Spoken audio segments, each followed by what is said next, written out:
Donc pour commencer, on va faire une prise de parole pour les soulèvements de la terre administrativement dissous mais toujours bien présents comme on peut le voir ce soir.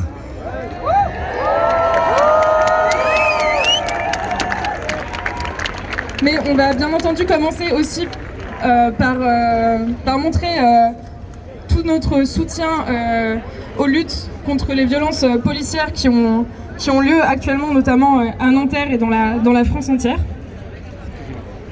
Mardi matin, un policier a assassiné froidement à bout portant Naël, un jeune livreur de 17 ans à Nanterre, juste après avoir crié « Je vais te tirer une balle dans la tête ». Une vidéo amateur...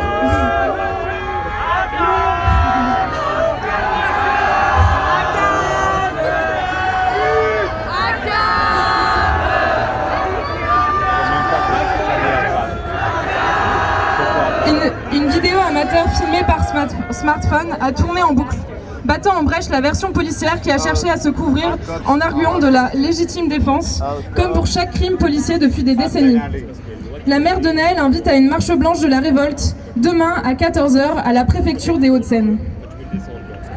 Rien n'a changé depuis les marches du MIB dans les années 90, les révoltes après l'assassinat de Ziad Benna et Bouna Traoré en 2005, l'assassinat de Lamine Dieng en 2007 ou encore d'Adama Traoré en 2016. La situation s'est même aggravée.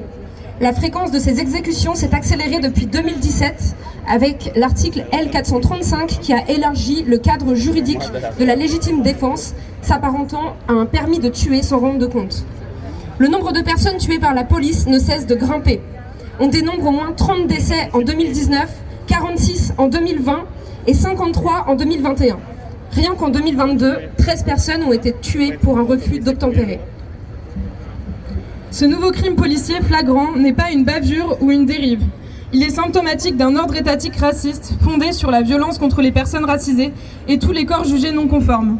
Cette violence qui mutile, enferme et tue s'est éprouvée de longue date au sein des colonies et des quartiers populaires, qui ont été de véritables laboratoires de la répression. Maintenant, elle s'étend par taches d'huile depuis quelques années sur les milieux militants, le mouvement social, les gilets jaunes, les luttes écologistes. Cette généralisation de la violence policière suscite des prises de conscience dans des milieux sociaux ou géographiques jusqu'alors épargnés par la violence d'État. Il ne tient qu'à nous de transformer cette prise de conscience en gestes de solidarité concrète partout où nous sommes dans les luttes écologistes et sociales, y compris dans les géographies plus éloignées des quartiers populaires. Chaque fois que nous dénonçons la répression contre nos mouvements, n'oublions jamais que cet état policier s'applique avant tout au sein des territoires colonisés, des quartiers populaires, ainsi qu'aux personnes qui n'ont pas les bons papiers.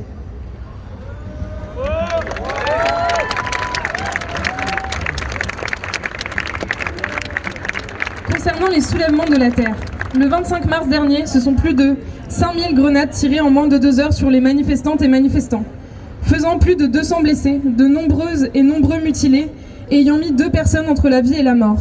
Le 17 juin, la manifestation contre le Lyon-Turin s'est soldée par une trentaine de blessés côté manifestantes et manifestants, dont 6 hospitalisations. Après nous avoir jeté ces grenades mutilantes au visage, il prétend que nous n'aurions plus le droit d'exister ensemble, ni de nous organiser. Il prétend maintenant dissoudre un soulèvement par tous les moyens, même des arrestations au domicile des militants et militantes, comme ça a été le cas le 20 juin. Et aussi ce matin, mais on en reparlera avec les camarades notamment de la Confédération Paysanne et de la CGT. Depuis les sinistres bureaux de la place Beauvau, cette dissolution se veut être un couperet. Elle se voulait être la fin d'une histoire. Et pourtant, le bruit qui court à travers le pays, là où les espoirs bourgeonnent encore, dit tout autre chose. Des chuchotements contagieux, des éclats de solidarité innombrables nous rappellent que les pires attaques produisent parfois des renversements inattendus. Et si cette dissolution était en réalité un appel matériel à rejoindre un grand mouvement de résistance?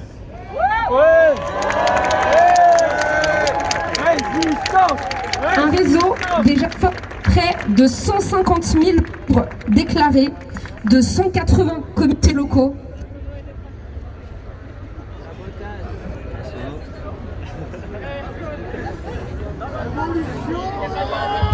22. Ah ouais, ça.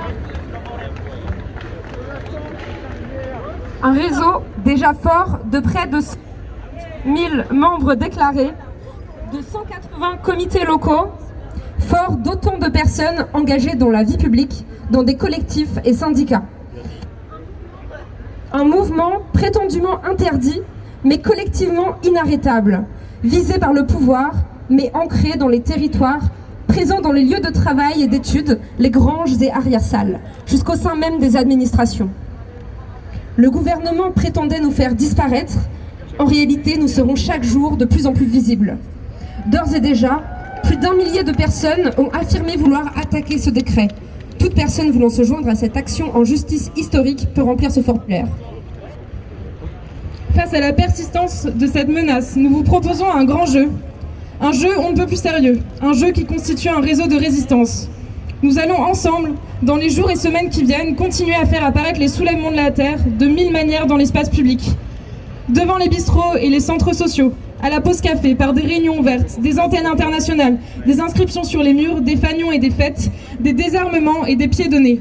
Malgré la dissolution, les soulèvements ressurgiront au débeauté sur des chantiers ou au cœur d'un site industriel, déborderont de rues bondées de clameurs contre l'ordre marchand, s'enracineront dans des jardins pirates, des maisons du peuple ou des fermes communes. À vous, à nous, de trouver. Ce qui repousse partout ne peut être dissous.